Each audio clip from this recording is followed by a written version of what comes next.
श्री शिवाय नमस्तुभ्यं। महाराज, दुनिया के लोग नहीं समझते कि शंकर पर जल चढ़ाने का क्या लाभ है।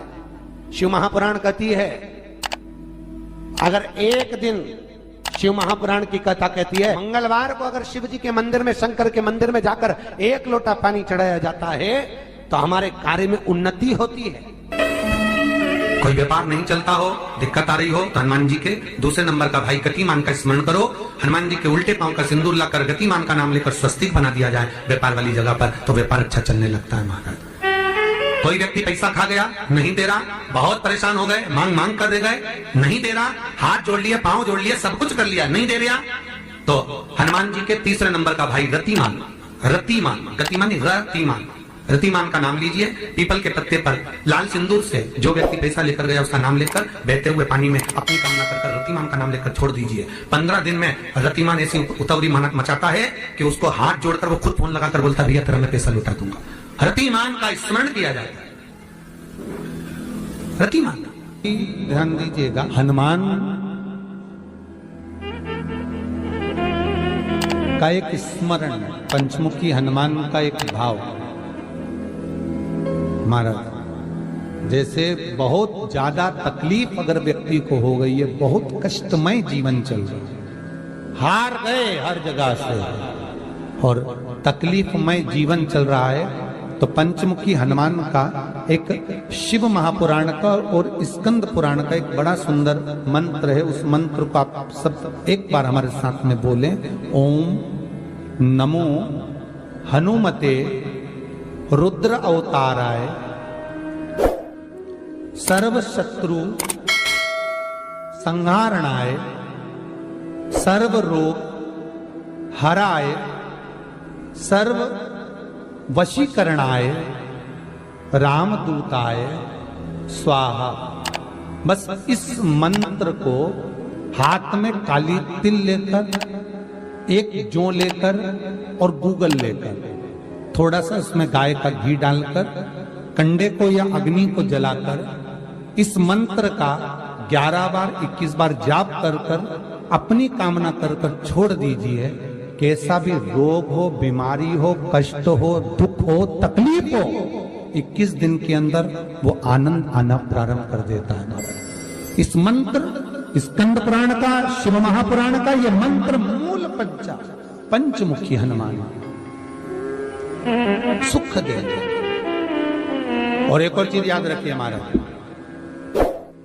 यदि कोई काम के लिए जा रहे हो, कोई व्यापार के लिए जा रहे हो या नौकरी करने के लिए जा रहे हो और लगी नहीं रही, बहुत तकलीफ पा रहे हो, सर्विस ही नहीं लग रही, बहुत कष्टमय हो गया, तो निवेदन करूंगा 5 पीपल के पत्ते पर बेसन के 5 लड्डू घर में बने हुए, गाय के घी के 5 लड्डू रख लो।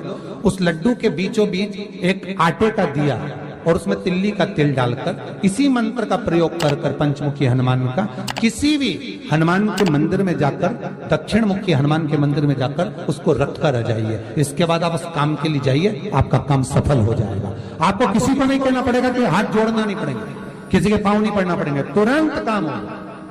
बस इस मंत्र का स्मरण कर कर पंचमुखी हनुमान का भूतेश्वर जो मंत्र है वो सुख देने वाला।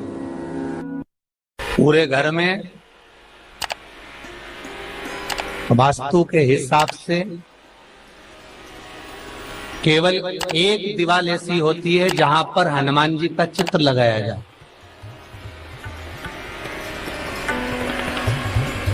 चाहे तुम पर्वत उठाने वाला चित्र लगाओ हनुमान जी का, चाहे बैठे हुए लगाओ, चाहे रामायण पढ़ने वाला लगाओ, चाहे लंका दहन करने वाला लगाओ, चाहे राम नाम जपने वाला लगाओ, चाहे लक्ष्मण को संजीवनी देने वाला लगाओ, चाहे मौन मुद्रा में लगा दो, चाहे स्तुति में लगा दो, चाहे भजन में लगा दो। हनुमान जी का कोई भी चित्र लगता है तो ना पूरब में लगेगा, ना पश्चिम में लगेगा, ना दक्षिण में लगेगा। हनुमान जी का अगर चित्र लगता है तो उत्तर की दीवार में दक्षिण को देखते हुए लगता है, केवल एक ही स्थान।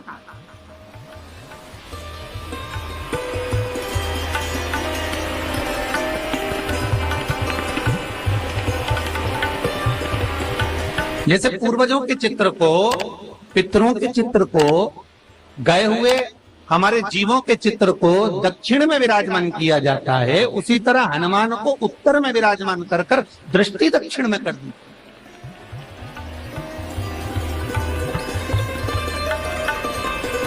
घर में हनुमान जी के जितने फोटो होते हैं उसको केवल दक्षिण दिशा में लगा, वो उत्तर दिशा में लगा बिठाते थे, और दक्षिण की ओर उनकी दृष्टि होना चाहिए, दक्षिण की ओर उनका मुख होना चाहिए। क्यों? महाराज, अगर व्यक्ति के जीवन में कोई बीमारी आने वाली है, व्यक्ति के जीवन में कोई रोग आने वाला है, व्यक्ति के जीवन में अगर कोई कष्ट आने वाला है, व्यक्ति के जीवन में अगर कोई परेशानी आने वाली है, व्यक्ति के जीवन में कोई एक्सीडेंट का योग भी बनने वाला है, तो शास्त्र कहता है वो दिशा दक्षिण से ही बनता है।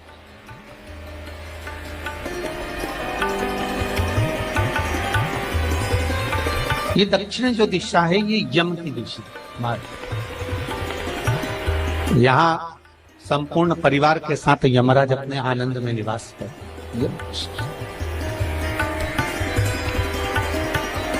और जब हमारे घर में, हम ये नहीं कह रहे कि आप हनुमान जी का फोटो लगाओ, हम ये भी नहीं कह रहे, आपके घर में हो और आपने अगर विराजमान कर रखा है किसी दिशा में, तो हमारा तो निवेदन रहेगा, अभी तक आपने अगर जैसा रखा, पर एक बार दिशा बदल कर देखना कि रोग, बीमारी, कष्ट, दुख, तकलीफ में आपको लाभ मिला कि ना। हनुमान जी ने केवल दक्षिण दिशा की ओर अगर मुख कर हमने विराजमान कर दिया, फोटो ही विराजित किया। हम ये नहीं कहेंगे आपसे कि आप बाजार से फोटो खरीद के लाओ फिर लगाओ, नहीं, आपके घर में हो तो आप लगा दें, आपके घर में हो तो विराजमान।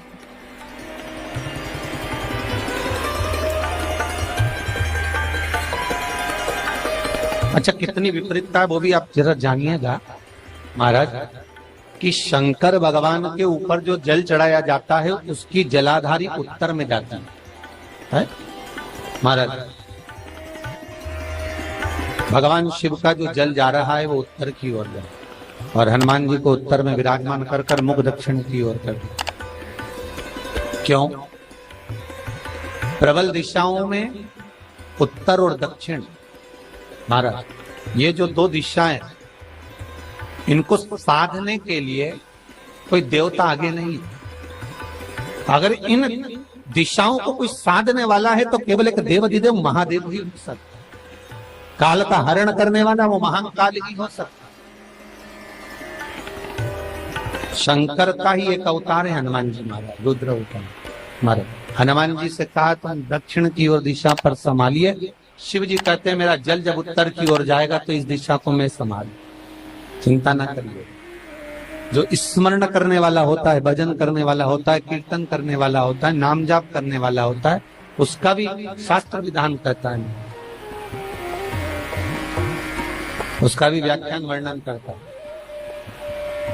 कि जैसे एक दिशा के रूप में हनुमान जी महाराज को विराजमान कर दक्षिण की दिशा पर हम विजय पर, अर्थात रोग पर, बीमारी पर, कष्ट पर, तकलीफ पर हम विजय प्राप्त कर सकते। ऐसा नहीं कि ऐसा कोई रोग नहीं जिसकी दवा नहीं है, पर जब तक भगवान की कृपा नहीं होगी तब तक कोई औषधि मिल सकती नहीं, कुछ प्राप्त नहीं हो सकता। जब भगवान करुणा करते हैं तो आप रूप कुछ ना कुछ सुख की अनुभूति हो जाती है, अपने आप सुख का भान हो जाता है। तो जैसे दक्षिण का जो स्वामी तत्व है, दक्षिण पर जो दृष्टि देने वाले श्री हनुमान जी महाराज है, इसलिए हनुमान जी को उत्तर की दीवार पर विराजमान कर उनका मुख दक्षिण की ओर रखा जाता है। वास्तु शास्त्र के हिसाब से, वास्तु नियमों के हिसाब से सारे फोटो कहीं पर भी लगा सकते हो, पर हनुमान जी का अगर फोटो तुम्हारे घर में है, हनुमान जी अगर तुम्हारे घर में विराजमान है, हनुमान जी का चित्र तुम्हारे घर में विराजमान है, तो उसका मुख दक्षिण का होगा, तो रोग, बीमारी, तकलीफ, कष्ट ये सब दूर हटते। कई लोग प्रश्न करते हैं, गुरुजी आप कहते हो कि हनुमान जी महाराज शंकर भगवान का एक अंश स्वरूप है, एक अंश। पूरी शिव महापुराण की कथा को उठाकर देखिए, स्कंद पुराण को, मत्स्य पुराण को, कूर्म पुराण को उठाकर देखिए।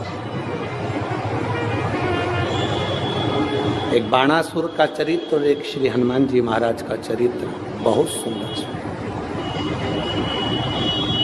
शिव का एक अंश माता अंजना के तप साधना से शिव की प्रागट्यता और शंकर भगवान की प्रागट्यता से शंकर का स्वरूप प्रकट हो। इसीलिए तो कहते हैं शंकर सुमन केसरी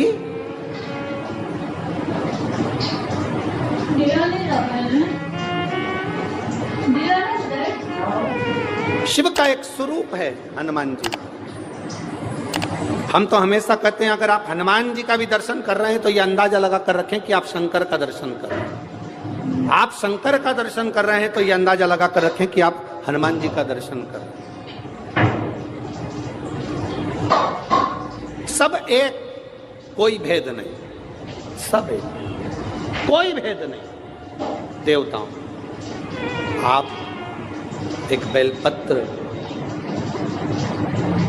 जैसे आप एक बेलपत्र कि ये दो जो पत्तियां होती हैं, जरा ध्यान देंगे, ये दो जो पत्ती नीचे की रहती है बेलपत्र, आगे का भाग एक बेलपत्र और नीचे की जो ये दो पत्तियां होती हैं, इन दो पत्तियों के ऊपर एक एक शमी पत्र, ये दो जो पत्तियां हैं इन पत्तियों के ऊपर एक एक शमी पत्र और लाल चंदन ये रखकर कितना भी रोगीला व्यक्ति हो, रोग से ग्रसित व्यक्ति हो, जिंदगी में कितना ही दुख पड़ रहा हो, बेलपत्र की ये दोनों पत्ती जिसके ऊपर शमी पत्र रखकर, लाल चंदन रखकर श्री हनुमान जी महाराज और हनुमान जी महाराज के तीसरे नंबर के भाई श्री गतिमान जी। हनुमान जी कितने भाई हैं? 6। उसमें हनुमान, रतिमान, प्रतिमान, मतिमान, गतिमान, तो जो नीचे के क्रम में आते हैं श्री गतिमान जी, उन गतिमान जी और हनुमान जी का नाम लेकर जो शिवलिंग के ऊपर समर्पित कर देता है, रोग का निवारण होता ही है, रोग मुक्ति होती है। मंगल का प्रदोष निकाल कर रख लो कि मंगल का प्रदोष इस दिन पड़ रहा है, मंगल की त्रयोदशी तिथि पड़ रही है, प्रदोष व्रत मंगलवार का पड़ रहा है। और जिन लड़का लड़की को मंगल होते हैं, जिन कन्या और वर को मंगल होते हैं, केवल शंकर भगवान के मंदिर में जाकर चौमुखी दिया, 4 बत्ती का दिया आटे का, उसमें घी डालकर लड़की शंकर भगवान के मंदिर में मात्र 7 बार शंकर पे से उतार कर 3 बार स्वतः उतार कर शिव के मंदिर में रख देती है, उसका मंगल आड़े आता ही नहीं है, मंगल नहीं आता संग।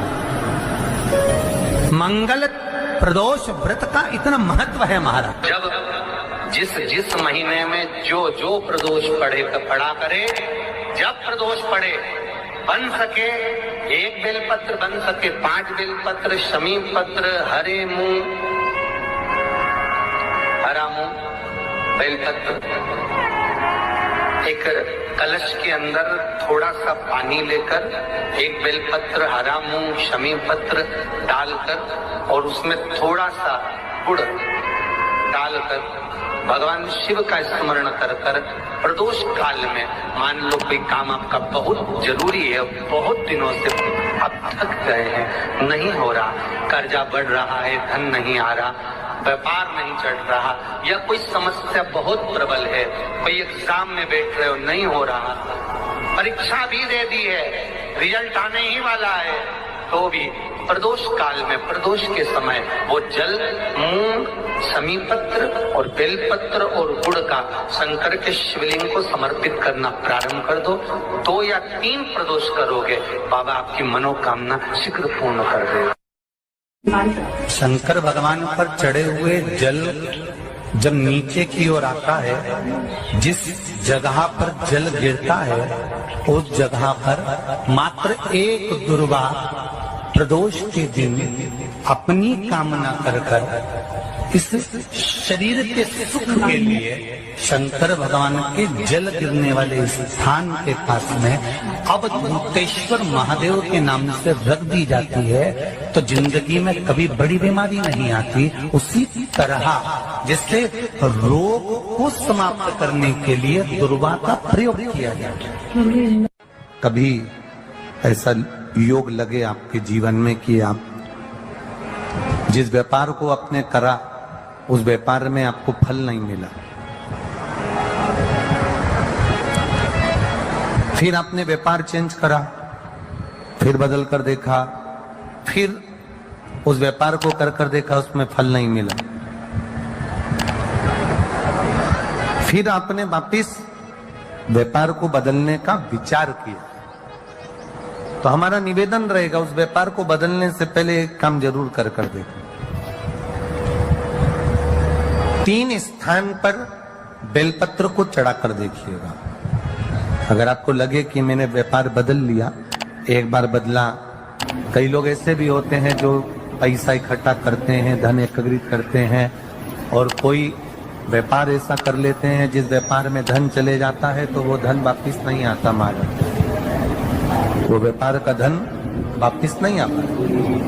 तो बड़े दुखी होता है कि भाई मेरा गया हुआ पैसा नहीं आ रहा, मैं बड़ा कष्ट में हूं, मेरा खुद का ही आ जाए ना तो मैं निहाल हो जाऊं, मेरा अपना ही नहीं आ रहा जो गया हुआ है, तो मैं क्या वर्णन करूं उसको, क्या। उनके लिए भी ये प्रयोग, ये शिव विद्येश्वर संहिता का ये भाव बड़ा सुंदर है। आप व्यापार पर व्यापार बदल कर देख लिए, धन भी हमारा कहीं डूब गया, आ नहीं रहा है, तो प्रयास करना 3 स्थान पर चढ़ाई गई बेलपत्र हमें सुख का अनुभव करा। बहुत ध्यान लगाइए। पहला, अशोक सुंदरी की जगह। अब ये बेलपत्र जब भी आप चढ़ाएंगे तो रविवार की अगर प्रदोष पड़ जाए, कौन से दिन? रविवार की प्रदोष के दिन ये प्रयोग अवश्य कर देखिएगा। ज्यादा बार नहीं करना है, केवल एक ही बार करना, बाबा स्वयं कृपा करेगा।